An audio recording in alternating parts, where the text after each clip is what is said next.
The following content is provided under a Creative Commons license. Your support will help MIT OpenCourseware continue to offer high-quality educational resources for free. To make a donation or to view additional materials from hundreds of MIT courses, visit MIT OpenCourseware at ocw.mit.edu. Hi, good afternoon, everyone. So today we're going to be talking about graph optimizations. And as a reminder, on Thursday, we're going to have a guest lecture by Professor Johnson of the MIT Math Department. And he'll be talking about performance of high-level languages. So please be sure to attend the guest lecture on Thursday. So here's an outline of what I'm going to be talking about today. So we're first going to remind ourselves what a graph is. And then we're going to talk about various ways to represent a graph in memory. And then we'll talk about how to implement an efficient breadth-first search algorithm, both serially and also in parallel. And then I'll talk about how to use graph compression and graph reordering to improve the locality of graph algorithms. So first of all, what is a graph? So a graph contains vertices and edges, where vertices represent certain objects of interest, and edges between objects model relationships between the two objects. For example, you can have a social network where the people are represented as vertices, and edges between people means that they're friends with each other. The edges in this graph don't have to be bidirectional, so you could have a one-way relationship. For example, if you're looking at the Twitter network, Alice could follow Bob, but Bob doesn't necessarily have to follow Alice back.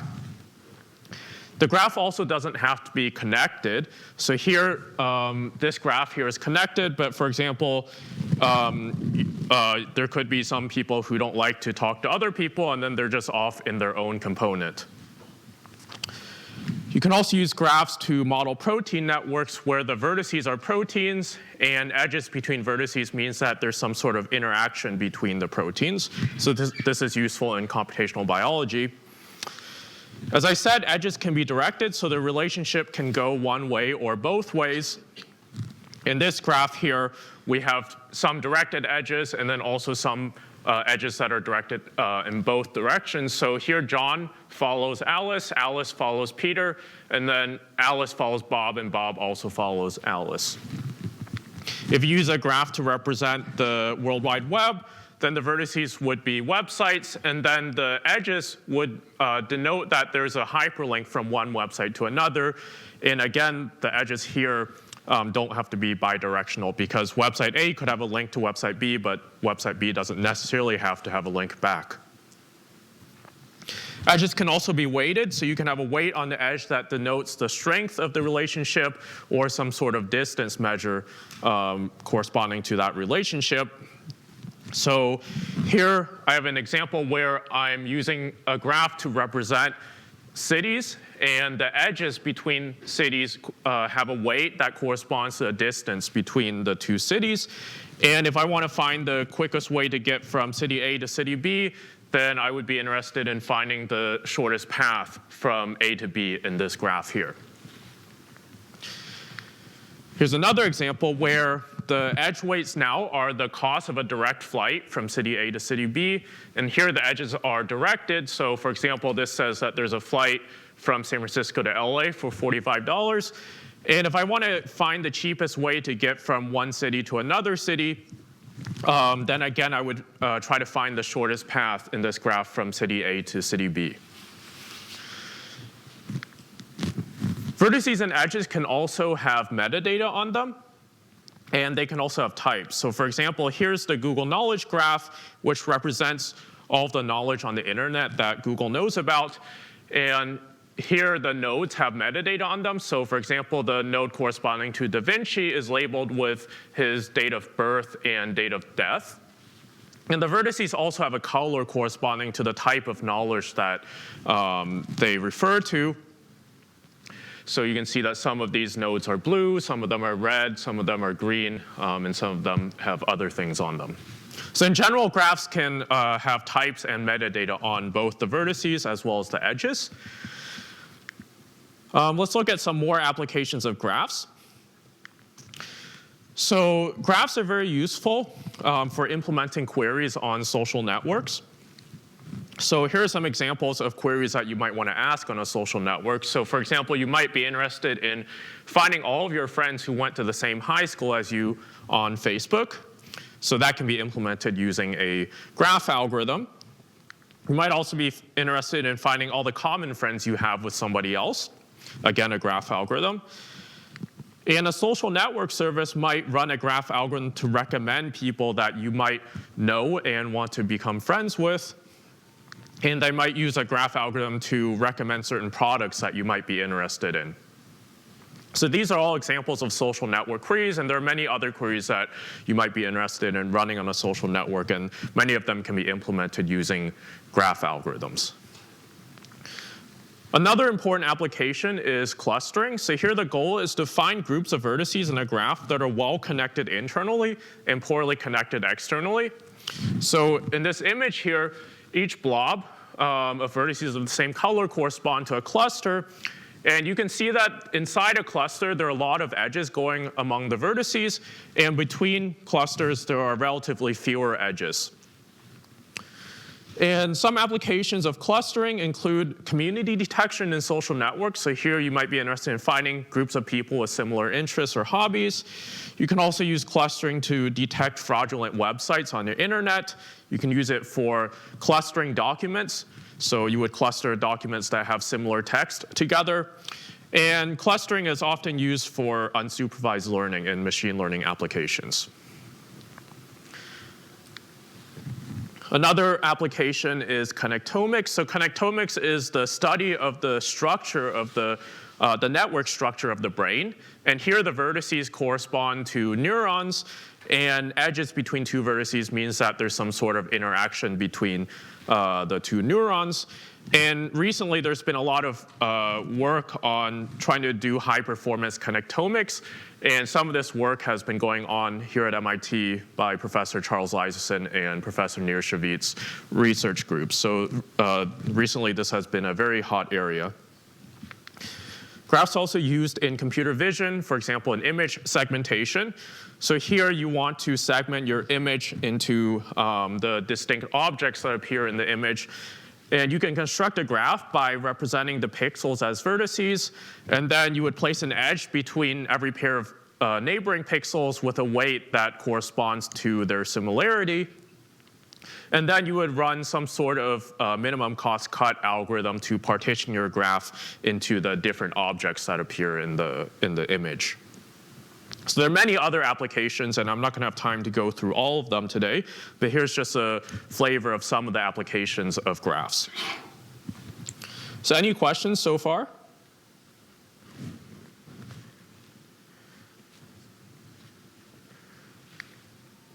OK, so next let's look at how we can represent a graph in memory. So for the rest of this lecture, I'm going to assume that my vertices are labeled in the range from 0 to n-1, so they have an integer in this range.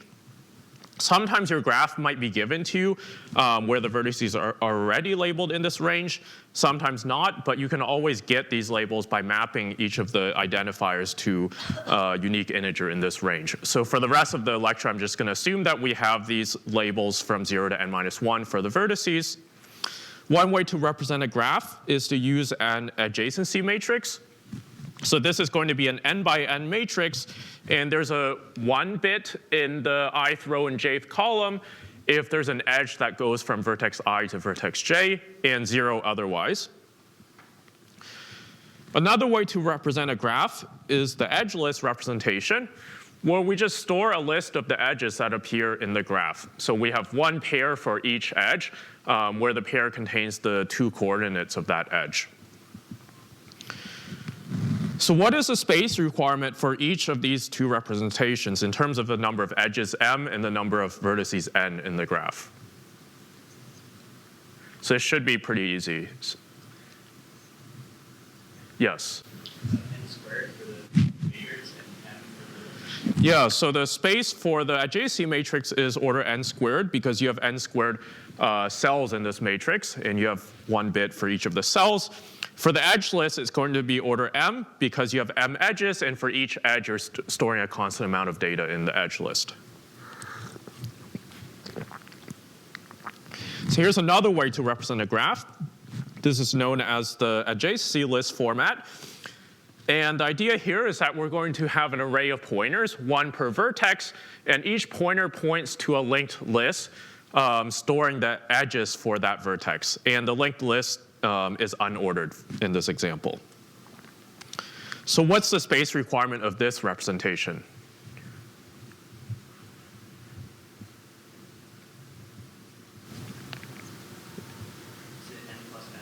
Yeah, so it's going to be order n plus m. And this is because we have n pointers, and the sum of the number of entries across all of the linked lists is just equal to the number of edges in the graph, which is m. What's one potential issue with this sort of representation if you think in terms of cache performance? Does anyone see a potential performance issue here? Yeah. So we want to look over all the edges of one node, but since they're less, they're down. So they're not continuous memory.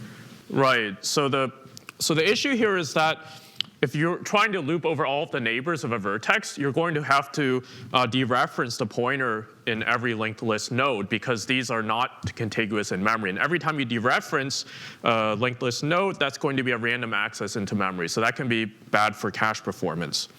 One way you can improve cache performance is instead of using linked lists for each of these neighbor lists, you can use an array. So now you can store the neighbors just in this array, and they'll be contiguous in memory. One drawback of this approach is that it becomes more expensive if you're trying to update the graph, and we'll talk more about that later. So any questions so far?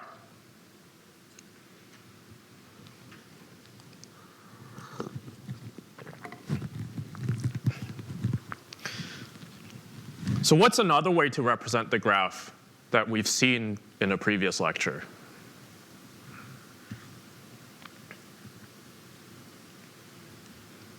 What's a more compressed or compact way to represent a graph, especially a sparse graph?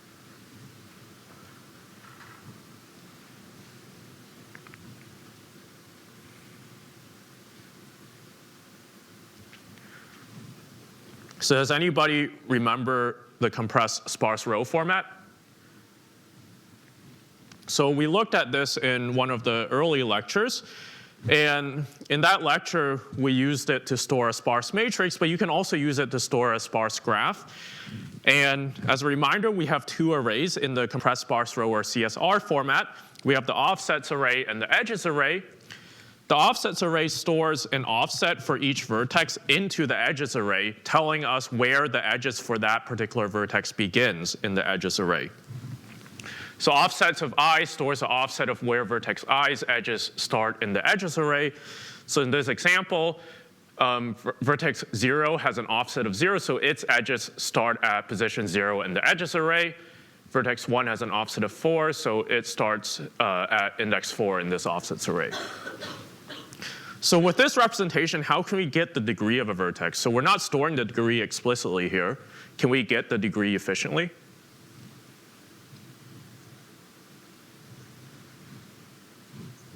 Yes?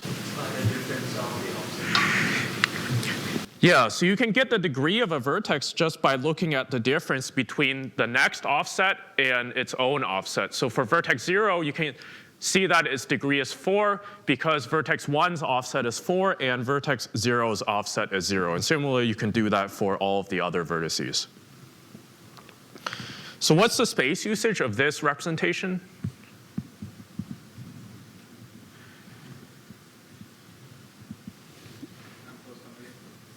Sorry, repeat. Can you repeat? Yeah, so again, it's going to be order m plus n because you need order n space for the offsets array and order m space for the edges array. You can also store values or weights on the edges. One way to do this is to create an additional array of size m, and then for edge I, you just store the weight or the value in the ith index of this additional array that you created. If you're always accessing the weight when you access an edge, then it's actually better for cache locality to interleave the weights with the edge targets. So instead of creating 2 arrays of size m, you have 1 array of size 2m, and every other entry is the weight. And this improves cache locality because every time you access an edge, its weight is going to be right next to it in memory, and it's going to likely be on the same cache line. So that's one way to improve cache locality. Any questions so far?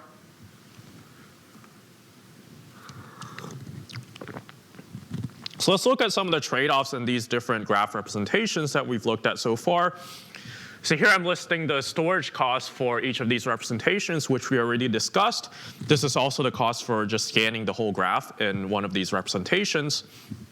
What's the cost of adding an edge in each of these representations? So for a adjacency matrix, what's the cost of adding an edge?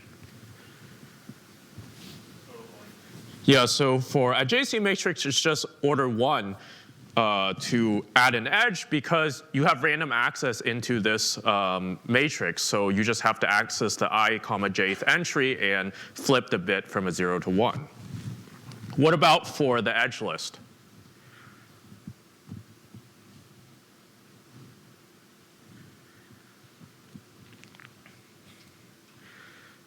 So we're assuming that the edge list is unordered, so you don't have to keep the list in any sorted order. Yeah. Yeah, so again, it's just O of 1 because you can just add it to the end of the edge list. So that's constant time. What about for that JC list? So actually, this depends on whether we're using linked list or arrays for the neighbor list of the vertices. If we're using a linked list, adding an edge just takes constant time because we can just put it at the beginning of the linked list. If we're using an array, then we actually need to create a new array to make space for this edge that we add, and that's going to cost us degree of v work to do that because we have to copy all of the existing edges over to this new array and then add this new edge to the end of that array. Of course, you could amortize this cost across multiple updates. So if you run out of memory, you can double the size of your array, so you don't have to create these new arrays too often. But the cost for any individual addition is still relatively expensive compared to, say, an edgeless or adjacency matrix. And then finally, for the compressed sparse row format, if you add an edge, in the worst case, it's going to cost us order m plus n work, because we're going to have to reconstruct the entire offsets array and the entire edges array in the worst case, because we have to put something in and then shift. In the edges array, we have to put something in and then shift all of the values to the right of that over by 1 location. And then for the offsets array, we have to modify the offset for the particular vertex we're adding an edge to, and then the offsets for all of the vertices after that. So the compressed sparse row representation is not particularly friendly to edge updates. What about for deleting an edge from some vertex v? So for our JC matrix, it's going to be constant time because you just randomly access the correct entry and flip the bit from a 1 to 0. What about for an edge list?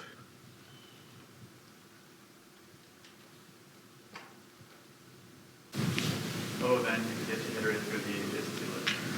Yeah, so for an edge list, in the worst case, it's going to cost us order m work because the edges are not in any sorted order, so we have to scan through the whole thing in the worst case to find the edge that we're trying to delete. For a JC list, it's going to take ordered degree of v work because the neighbors are not sorted, so we have to scan through the whole thing to find this edge that we're trying to delete.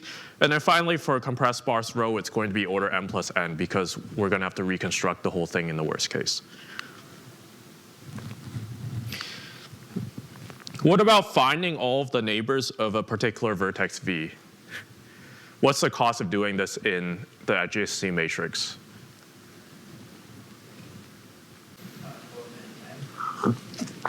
Yeah, so it's going to cost us order n work to find all the neighbors of a particular vertex because we just scan the correct row in this matrix, the row corresponding to vertex v. For the edge list, we're going to have to scan the entire edge list because it's not sorted. So in the worst case, that's going to be order M. For adjacency list, that's going to take order degree of V because we can just find the pointer to the linked list for that vertex in constant time, and then we just traverse over the linked list. And that takes order degree of V time. And then finally, for the compressed sparse row format, it's also order degree of V because we have constant time access into the appropriate location in the edges array, and then we can just read off the edges, which are consecutive in memory. So what about finding if a vertex W is a neighbor of V? So I'll just give you the answers. So for the adjacency matrix, it's going to take constant time because, again, we just have to check the Vth row and the Wth column and check if the bit is set there. For edge list, we have to traverse the entire list to see if the edge is there. And then for adjacency list and compressed sparse row, it's going to be order degree of V because we just have to scan the neighbor list for that vertex. So these are some graph representations.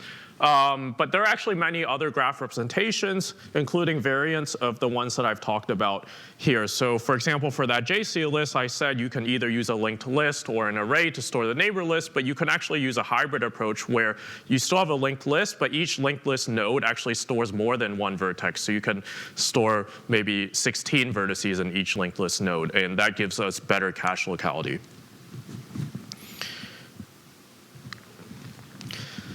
So for the rest of this lecture, I'm going to talk about algorithms that are best implemented using the compressed sparse row format. And this is because we're going to be dealing with sparse graphs. We're going to be looking at static algorithms where we don't have to update the graph. If we do have to update the graph, then CSR isn't a good choice. But we're just going to be looking at static algorithms today. And then for all of the algorithms that we'll be looking at, we're going to need to scan over all of the neighbors of a vertex that we visit. And CSR is very good for that because all of the neighbors for a particular vertex are stored contiguously in memory. So any questions so far?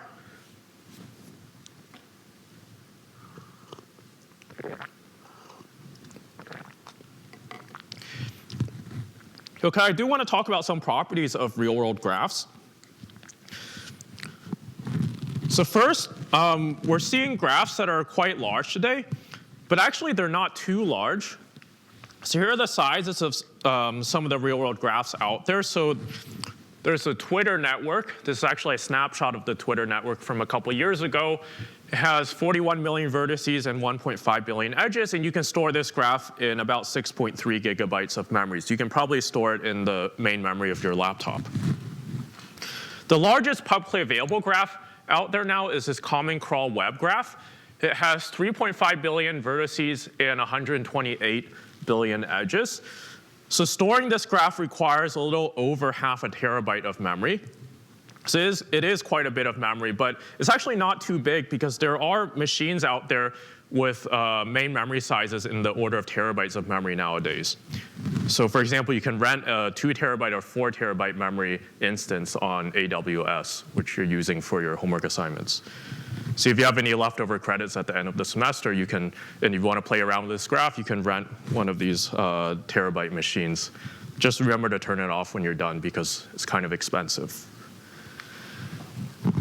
Another property of real-world graphs is that they're quite sparse. So M tends to be much less than N squared. So most of the edges, most of the possible edges are not actually there. And finally, the degree distributions of the vertices can be highly skewed in many real-world graphs. So here I'm plotting the degree on the x-axis and the number of vertices with that particular degree on the y-axis. And we can see that it's highly skewed. And for example, in a social network, most of the people would be on the left-hand side, so their degree is not that high. And then we have some very popular people on the right-hand side where their degree is very high, but we don't have too many of those. So this is what's known as a power law degree distribution. And there have been various studies that have shown that many real-world graphs have approximately a power law degree distribution. And mathematically, this means that the number of vertices with degree d is proportional to d to the negative p. So negative p is the exponent. And for many graphs, the value of p lies between 2 and 3. And this parallel degree distribution does have implications when we're trying to implement parallel algorithms to process these graphs, because with graphs that have a skewed degree distribution, you could run into load imbalance issues if you just parallelize across the vertices. The number of edges they have can vary significantly. Any questions? OK, so now let's talk about how we can implement a graph algorithm. And I'm going to talk about the breadth-first search algorithm. So how many of you have seen breadth-first search before? OK, so about half of you. I did talk about breadth-first search in a previous lecture, so I was hoping everybody would raise their hands. OK, so as a reminder, in the BFS algorithm, we're given a source vertex S, and we want to visit the vertices in order of their distance from the source S. And there are many possible outputs that we might care about. One possible output is we just want to report the vertices in the order that they were visited by the breadth-first search traversal. So let's say we have this graph here, and our source vertex is D.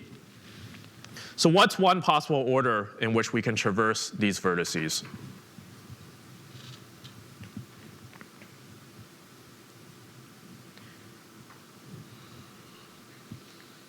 And I should specify that we should traverse this graph in a breadth-first search manner.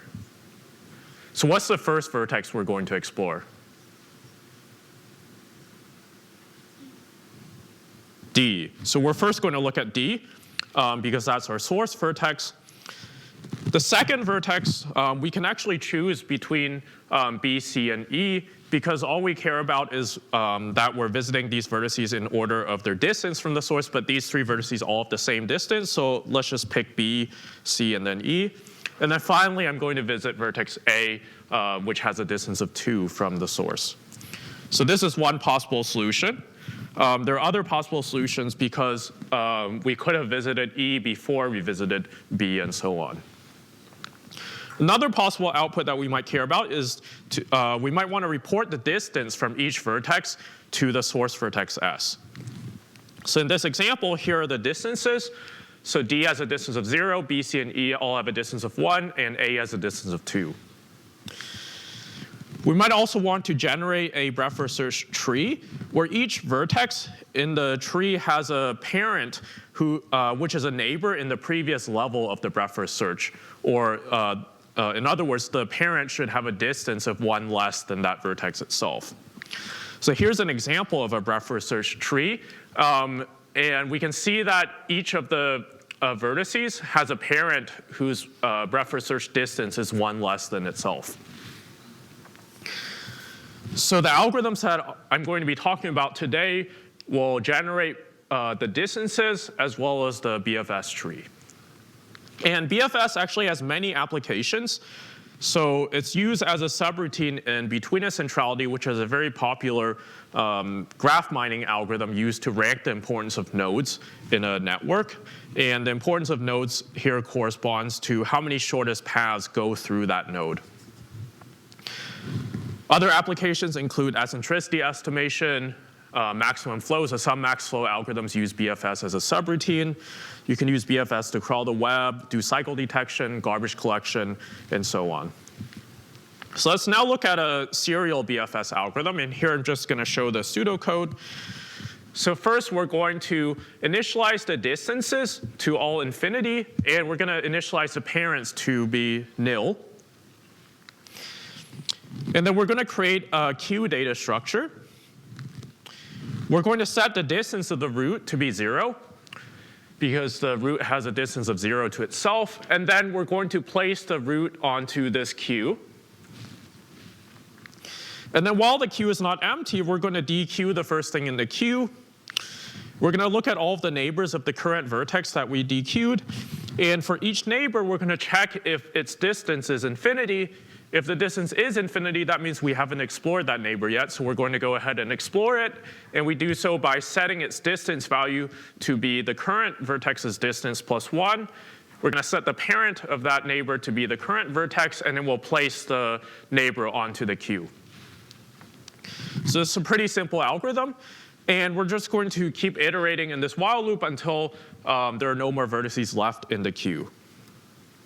So what's the work of this algorithm in terms of n and m? So how much work are we doing per edge?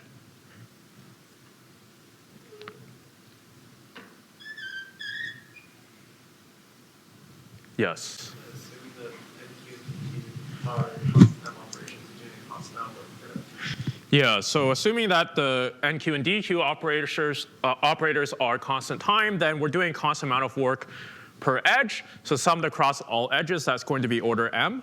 And then we're also doing a constant amount of work per vertex because we have to basically place it onto the queue and then take it off the queue and then also initialize their value. So the overall work is going to be order m plus n. OK, so let's now look at some actual code to implement the serial BFS algorithm using the compressed sparse row format. So first, I'm going to initialize two arrays, parent and q. And these are going to be integer arrays of size n. I'm going to initialize all of the parent entries to be -1. I'm going to place a source vertex onto the queue. So it's going to appear at q of 0. That's the beginning of the queue. And then I'll set the parent of the source vertex to be the source itself. And then I also have two integers that point to the front and the back of the queue. So initially, the front of the queue is at position 0, and the back is at position 1. And then while the queue is not empty, and I can check that by checking if queue front is not equal to queue back, then I'm going to dequeue the first vertex in my queue. I'm going to set current to be that vertex, and then I'll increment queue front. And then I'll compute the degree of that vertex, which I can do by looking at the difference between consecutive offsets. And I also assume that offsets of n is equal to m, just to deal with the last vertex.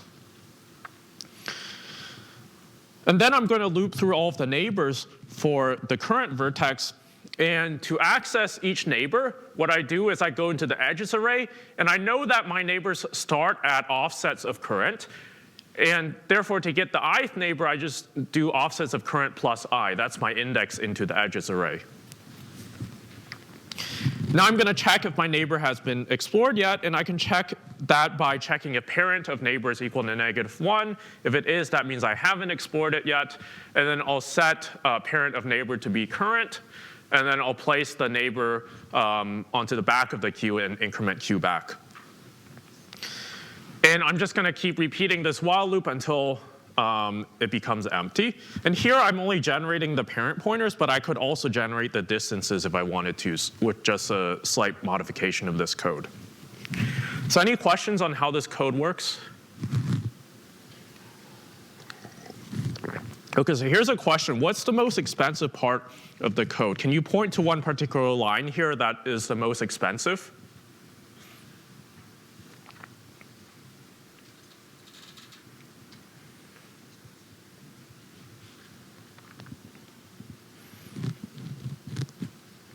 Yes. I'm going to guess the looking up the edges list, because that's going to be all over the place in terms of memory locations. Sure. NGH of edges. OK. So actually, it turns out that that's not the most expensive part of this code, but you're close. Does anyone have any other ideas?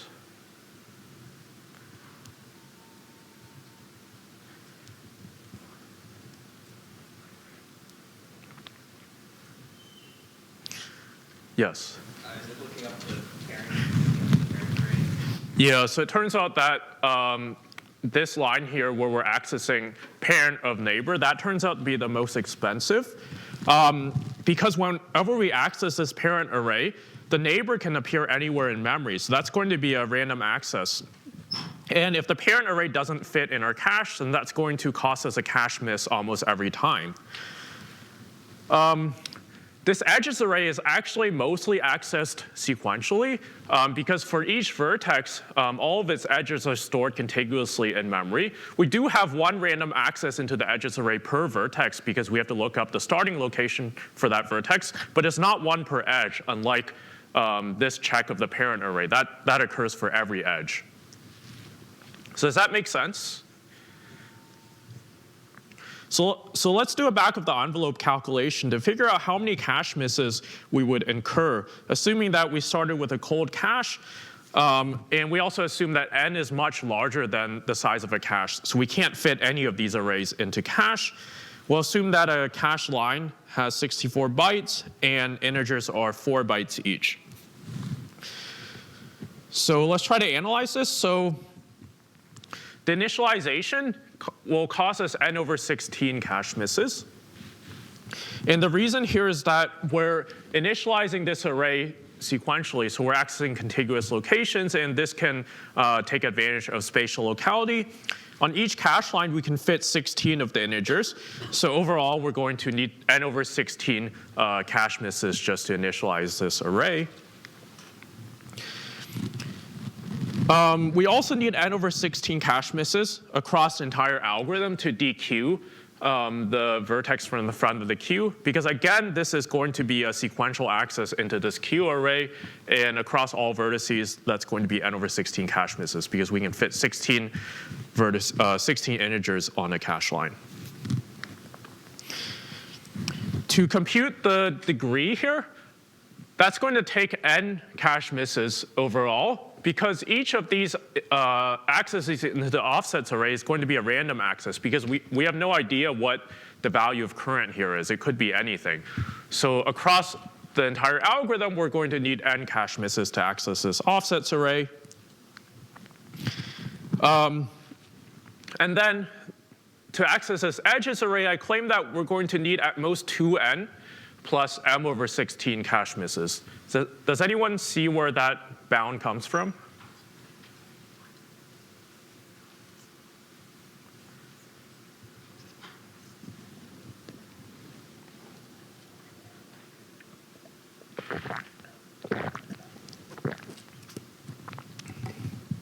So where does the m over 16 come from?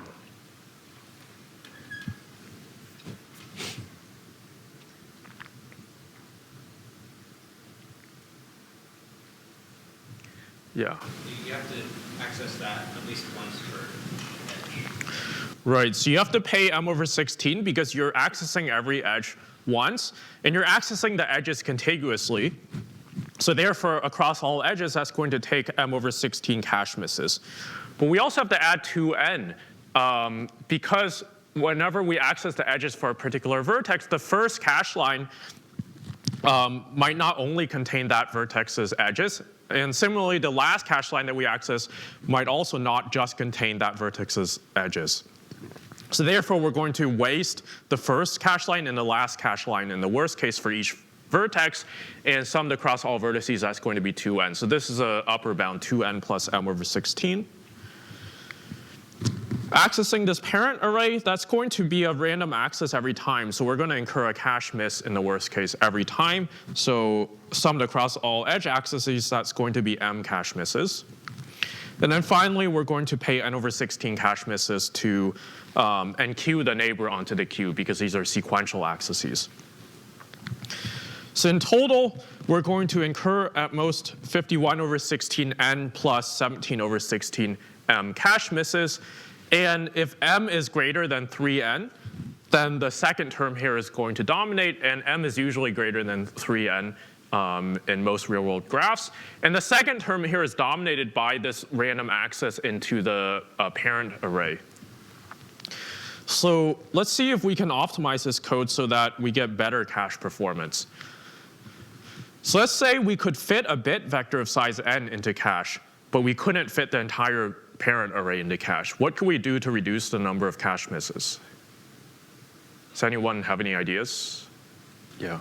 Bit vector to keep track of which vertices have their parent set, and then check the bit vector, and then only if it has that its parent set yet, and then go on to it. Yeah, so that's exactly correct. So we're going to use a bit vector to store whether the vertex has been explored yet or not. So we only need one bit for that. We're not storing the parent ID in this bit vector. We're just storing a bit to say whether that vertex has been explored yet or not. And then before we check this parent array, we're going to first check the bit vector to see if that vertex has been explored yet. And if it has been explored yet, we don't even need to access this parent array. If it hasn't been explored, then we will go ahead and access the parent entry of the neighbor. But we only have to do this one time for each vertex in the graph because we can only visit each vertex once. And therefore, we can reduce the number of cache misses from m down to n. So overall, this might improve the number of cache misses. In fact, it does if the number of edges is large enough relative to the number of vertices. However, you do have to do a little bit more computation because you have to do bit vector manipulation to check this bit vector and then also to set the bit vector when you explore a neighbor. So here's the code using the bit vector optimization. So here I'm initializing this bit vector called visited. It's of size approximately n over 32. And then I'm setting all of the bits to 0, except for the source vertex where I'm going to set its bit to 1. And I'm doing this bit calculation here to figure out the bit for the source vertex.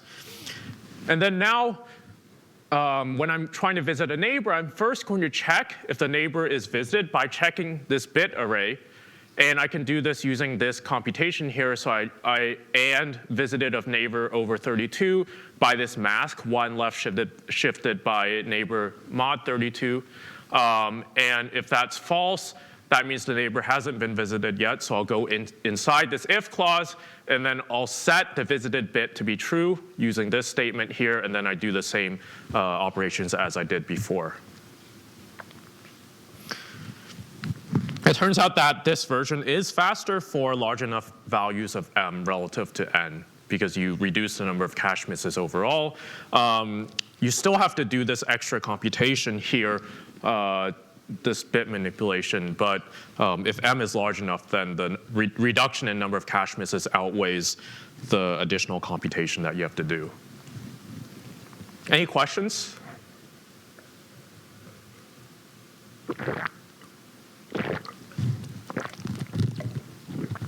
OK, so that was a serial implementation of breadth first search. Now let's look at a parallel implementation. So I'm first going to do an animation of how a parallel breadth first search algorithm would work. The parallel breadth first search algorithm is going to operate on frontiers where the initial frontier contains just the source vertex. And on every iteration, I'm going to explore all of the vertices on the frontier and then place any unexplored neighbors onto the next frontier, and then I move on to the next frontier. So in the first iteration, I'm going to mark the source vertex as explored, set its distance to be 0, and then place the neighbors of that source vertex onto the next frontier. In the next iteration, I'm going to do the same thing, set these distances to 1. I also am going to generate a parent pointer for each of these vertices. And this parent should come from the previous frontier, and it should be a neighbor of the vertex. And here there's only one option, which is the source vertex, so I'll just pick that as the parent. And then I'm going to place the neighbors onto the next frontier again, mark those as explored, set their distances, and generate a parent pointer again. And notice here when I'm generating these parent pointers, there's actually more than one choice for some of these vertices. And this is because there are multiple vertices on the previous frontier, and some of them explore the same neighbor on the current frontier. So a parallel implementation has to be aware of this potential race. Here I'm just picking an arbitrary parent. So as we see here, you can process each of these frontiers in parallel. So you can parallelize over all of the vertices on the frontier as well as all of their outgoing edges. However, you do need to process one frontier before you move on to the next one in this BFS algorithm. And a parallel implementation has to be aware of potential races. So as I said earlier, we could have multiple vertices on the frontier trying to visit the same neighbor. So somehow that has to be resolved. And also, the amount of work on each frontier is changing throughout the course of the algorithm. So you have to be careful with load balancing because you have to make sure that the amount of work each processor has to do is about the same. If you use Silk to implement this, then load balancing doesn't really become a problem. So any questions on the BFS algorithm before I go over the code? OK, so here's the actual code. And here I'm going to initialize these 4 arrays. So the parent array, which is the same as before, I'm going to have an array called frontier, which stores the current frontier. And then I'm going to have an array called frontier next, which is a temporary array that I use to store the next frontier of the BFS. And then also have an array called degrees. I'm going to initialize all of the parent entries to be -1. I do that using a silk for loop. I'm going to place the source vertex at the 0th index of the frontier. I'll set the frontier size to be 1, and then I set the parent of the source to be the source itself. While the frontier size is greater than 0, that means I still have more work to do. I'm going to first iterate over all of the vertices on my frontier in parallel using a silk for loop, and then I'll set the ith entry of the degrees array to be the degree of the ith vertex on the frontier, and I can do this just using the difference between consecutive offsets. And then I'm going to perform a prefix sum on this degrees array, and we'll see in a minute why I'm doing this prefix sum. But first of all, does anybody recall what prefix sum is?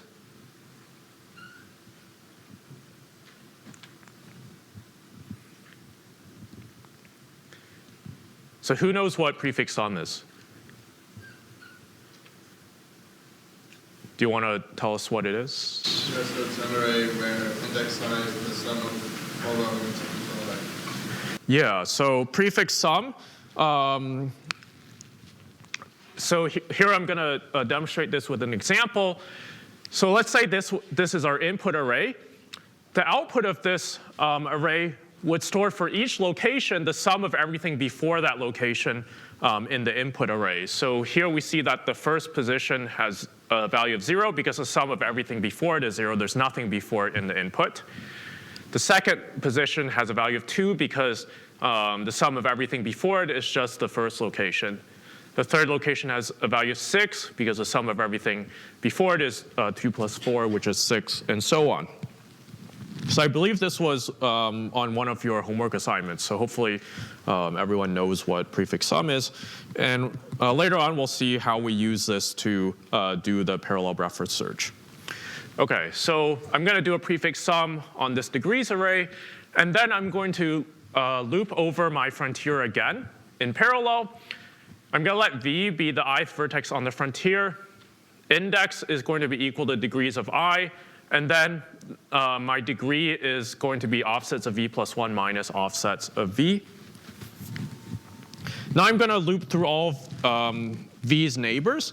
And here I just have a serial for loop, but you could actually parallelize this for loop. Turns out that if the number of iterations in the for loop is small enough, there's additional overhead to making this parallel. So I just made it serial for now, but you could make it parallel. To get the neighbor, I just index into this edges array. I look at offsets of v plus j. And then now I'm going to check if the neighbor has been explored yet. And I can check if parent of neighbor is equal to -1. If so, that means it hasn't been explored yet. So I'm going to try to explore it. And I do so using a compare and swap. I'm going to try to swap in the value of v with the original value of -1 in parent of neighbor. And the compare and swap is going to return true if it was successful and false otherwise. And if it returns true, that means this vertex becomes the parent of this neighbor. And then I'll place the neighbor onto frontier next at this particular index, index plus j. And otherwise, I'll set a -1 at that location. OK, so let's see why I'm using index plus j here. So here's how frontier next is organized. So each vertex on the frontier owns a subset of these locations in the frontier next array. And these are all contiguous memory locations. And it turns out that the starting location for each of these vertices in this frontier next array is exactly the value in this prefix summed array up here. So vertex 1 has its first location at index 0. Vertex 2 has its first location at index 2. Vertex 3 has its first location at index 6, and so on. So by using a prefix sum, I can guarantee that all of these vertices have a disjoint subarray in this frontier next array, and then they can all write to this frontier next array in parallel without any races. And index plus j just gives us the right location to write to in this array. So index is the starting location. and then j is for the jth neighbor. So here's one potential output after we write to this frontier next array.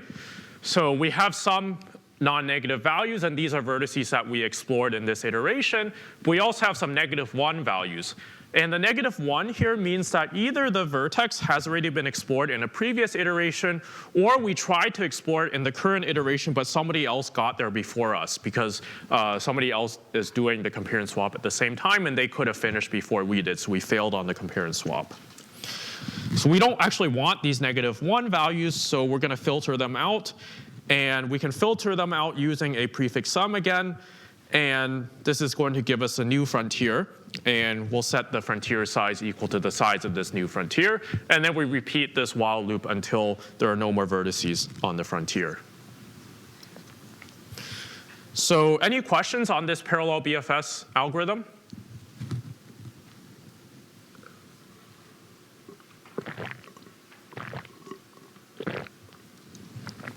Yeah. Can you go over like the last just so how all that can be done? Do you mean the filter out?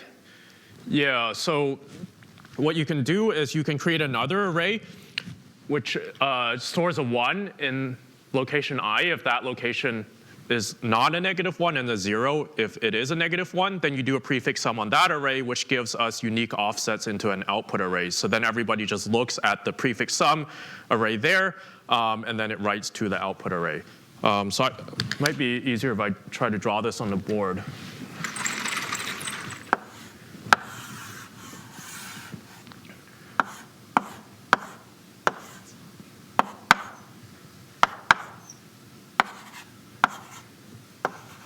Okay, so let's say we have an array of size 5 here. So what I'm going to do is I'm going to generate another array which stores a 1 if the value in the corresponding location is not a -1 and 0 otherwise. And then I do a prefix sum on this array here. And this gives me 0, 0, 1, 1, 2, and 2. And now each of these these values that are not -1, they can just look up the corresponding index in this output array. And this gives us a unique index into an output array. So this element would write to position 0, this element would write to position 1, and this element would write to position 2 in my final output. So this would be my final frontier.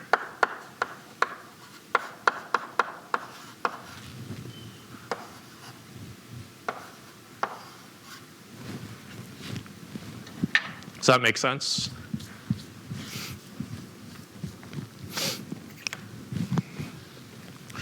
OK. So let's now analyze the work and span of this parallel BFS algorithm. So the number of iterations required by the BFS algorithm is upper bounded by the diameter d of the graph. And the diameter of a graph is just the maximum shortest path between any pair of vertices in the graph. And that's an upper bound on the number of iterations we need to do. Each iteration is going to take log m span for the silk for loops, the prefix sum, and the filter. And this is also assuming that the inner loop is parallelized, the inner loop over the neighbors of a vertex. So to get the span, we just multiply these two terms. So we get theta of d times log m span. What about the work? So to compute the work, we have to figure out how much work we're doing per vertex and per edge.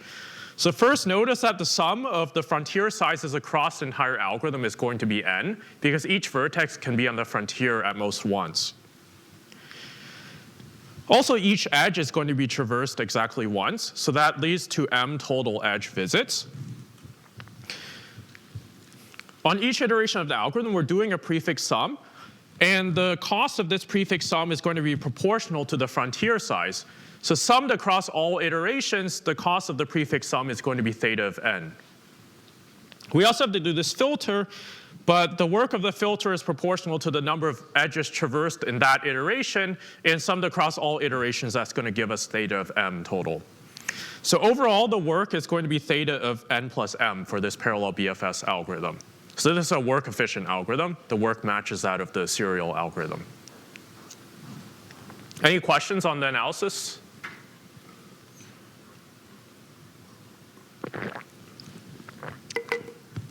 OK, so let's look at how this parallel BFS algorithm runs in practice. So here I ran some experiments on a random graph with 10 million vertices and 100 million edges. And the edges were randomly generated, and I made sure that each vertex had 10 edges. I ran experiments on a 40-core machine with two-way hyperthreading. Does anyone know what hyperthreading is?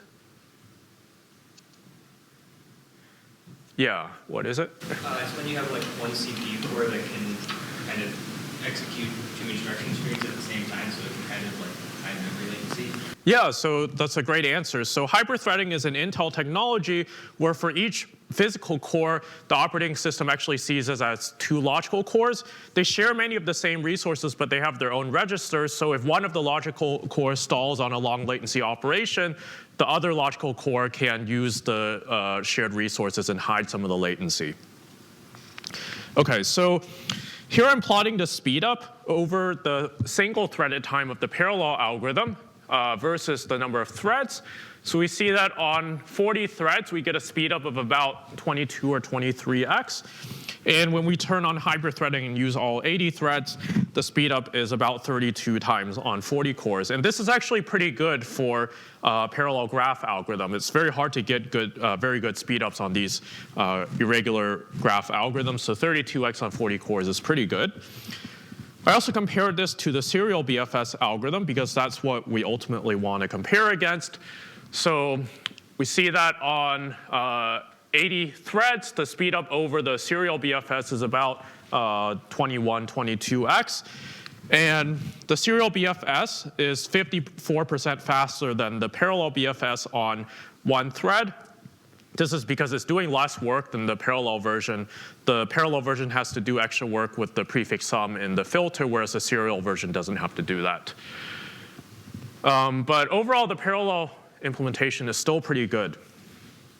Any questions?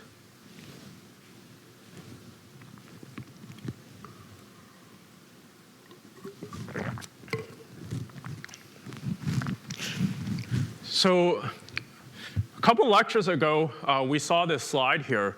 So Charles told us never to write non-deterministic parallel programs because it's very hard to debug these programs and hard to reason about them. So is there non-determinism in this BFS code that we looked at?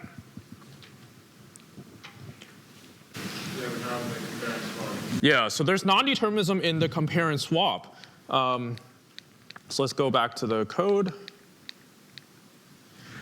So this compare and swap here, there's a race there because we can have multiple vertices trying to write to the parent entry of the neighbor at the same time, and the one that wins is non-deterministic. So the BFS tree that you get at the end is non-deterministic.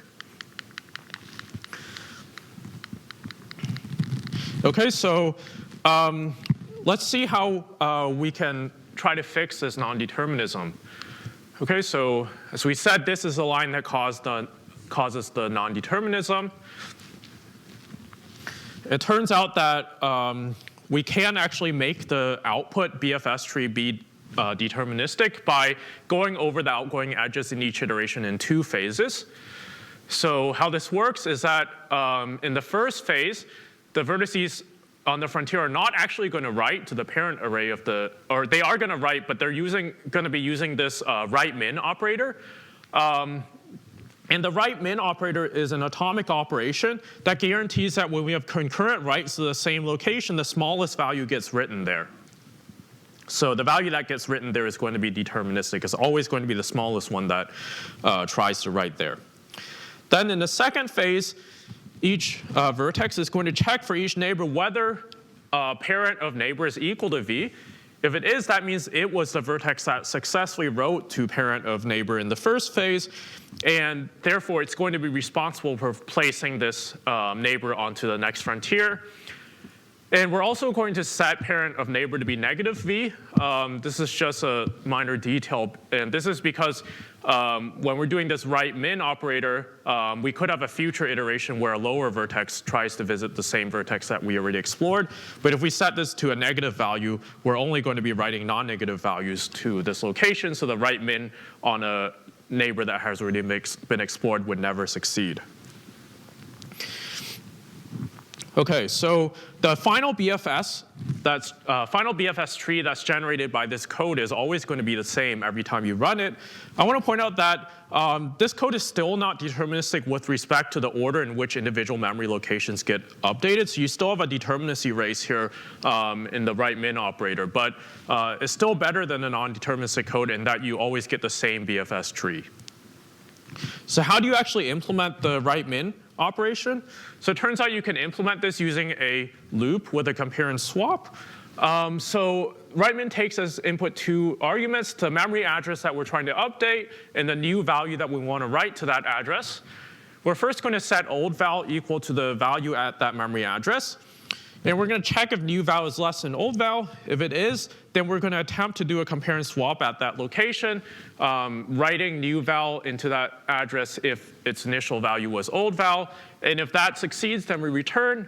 Otherwise, we failed, and that means that somebody else came in the meantime and changed the value there. And therefore, we have to reread the old value at the memory address, and then we repeat. And there are 2 ways that this right min operator could finish. One is if the compare and swap was successful.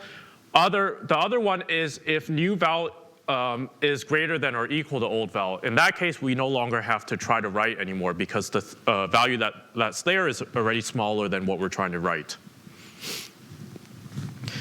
So I implemented an optimized version of this deterministic parallel BFS code and compared it to the non-deterministic version. And it turns out on 32 cores, it's only a little bit slower than the non-deterministic version. So it's about 5 to 20% slower on a range of different input graphs. So this is a pretty small price to pay for determinism, and you get many nice benefits such as ease of debugging and ease of reasoning about the performance of your code.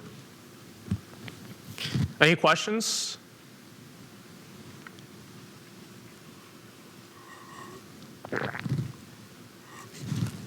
OK, so let me talk about another optimization for breadth first search.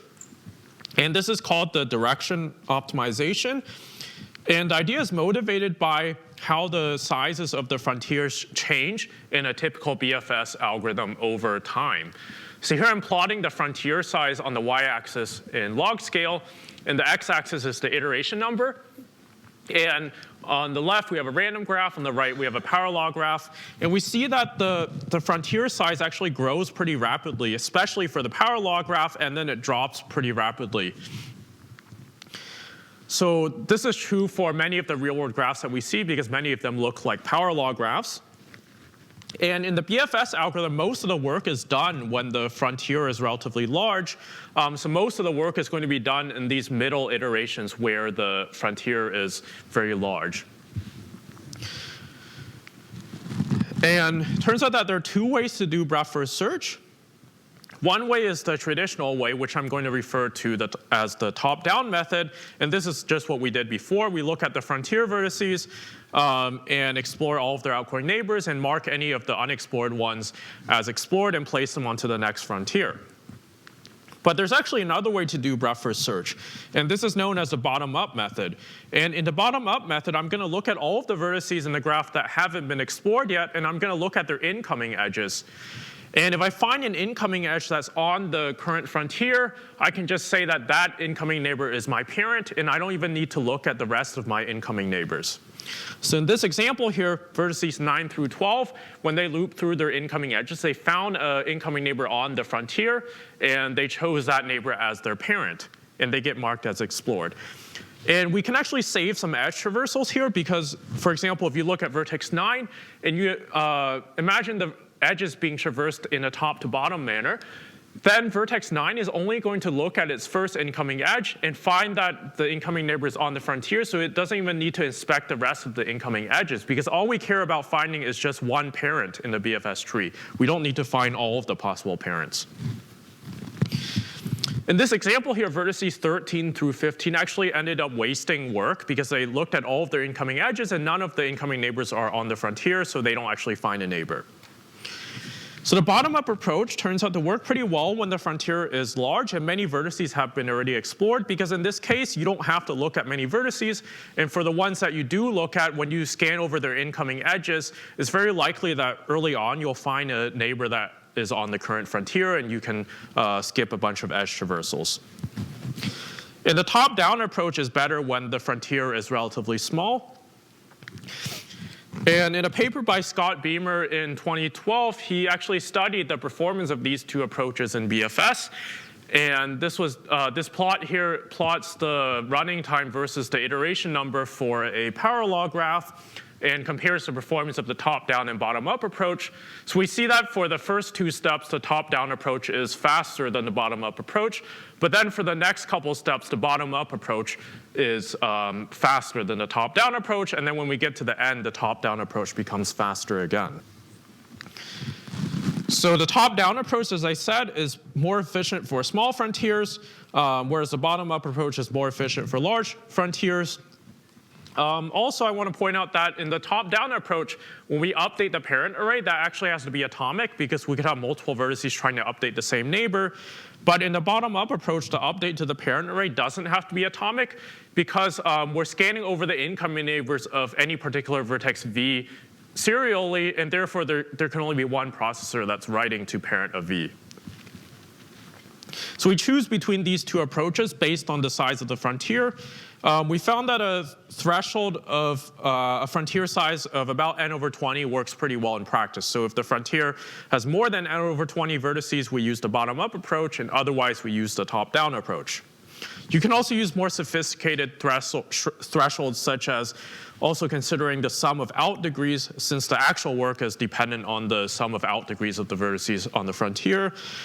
You can also use different thresholds for going from top to bottom to top down to bottom up, and then another threshold for going from bottom up back to top down. And in fact, that's what the original paper did. They had two different thresholds. We also need to generate the inverse graph or the transpose graph if we're using this method if the graph is directed. Because if the graph is directed in the bottom-up approach, we actually need to look at the incoming neighbors, not the outgoing neighbors. So if the graph wasn't already symmetrized, then we have to generate both the incoming neighbors and the outgoing neighbors for each vertex. So we can do that as a pre-processing step. Any questions?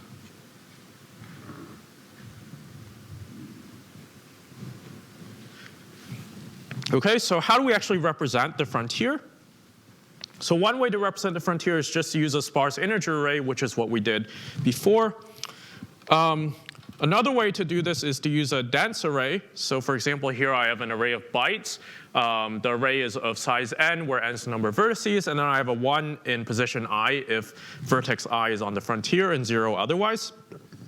I can also use a bit vector to further compress this and then use additional bit level operations to access it. So for the top-down approach, the sparse representation is better because the top-down approach usually deals with small frontiers, and if we use a sparse array, we only have to do work proportional to the number of vertices on the frontier. And then in the bottom-up approach, it turns out the dense representation is better because we're looking at most of the vertices anyways. And then we need to switch between these two methods based on the approach that we're using. So here's some performance numbers comparing the 3 different modes of traversal. So we have bottom up, top down, and then the direction optimizing approach using a threshold of n over 20. First of all, we see that the bottom-up approach is the slowest for both of these graphs, and this is because it's doing a lot of wasted work in the early iterations. We also see that the direction optimizing approach is always faster than both the top-down and the bottom-up approach. This is because if we switch to the bottom-up approach at an appropriate time, then we can save a lot of edge traversals. And for example, you can see for the power graph, the direction optimizing approach is almost 3 times faster than the top-down approach. The benefits of this approach is highly dependent on the input graph. So it works very well for power power law graphs and random graphs. But if you have graphs where the frontier size is always small, such as a grid graph or a road network, then you would never use the bottom-up approach. So this wouldn't actually give you any performance gains.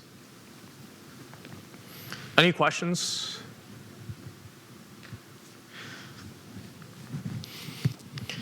So it turns out that this direction optimizing idea is more general than just breadth first search.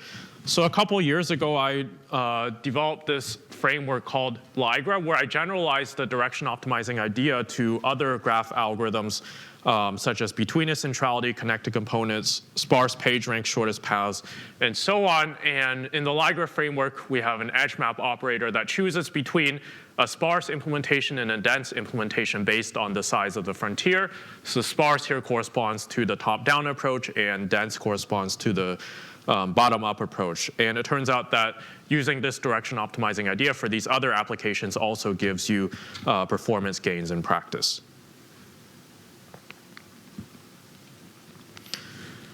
Okay, so let me now talk about another optimization, which is graph compression. And the goal here is to reduce the amount of memory usage in the graph algorithm. So recall this was our CSR representation. And in the edges array, we just stored the values of the target edges.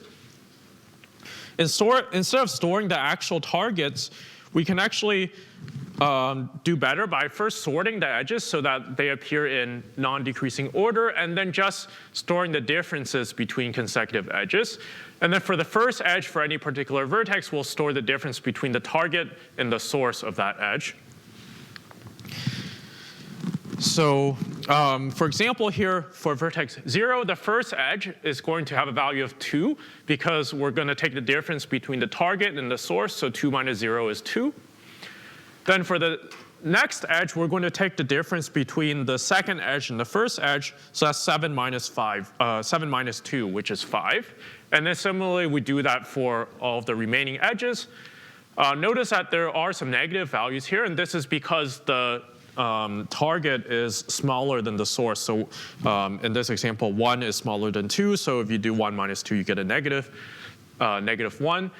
And this can only happen for the first edge for any particular vertex, because for all of the other edges, we're encoding the difference between that edge and the previous edge, and we already sorted these edges so that they appear in non-decreasing order. Okay, so this compressed edges array will typically contain smaller values than this original edges array. So now we want to be able to use fewer bits to represent these values. We don't want to use 32 or 64 bits like we did before. Otherwise, we wouldn't be saving any space. So one way to reduce the space usage is to store these values using what's called a variable length code or a k-bit code. And the idea is to encode each value in chunks of k bits, where for each chunk, we use k minus 1 bits for the data and 1 bit as the continue bit. So for example, let's encode the integer 401 using 8-bit or byte codes. So first, we're going to write this value out in binary.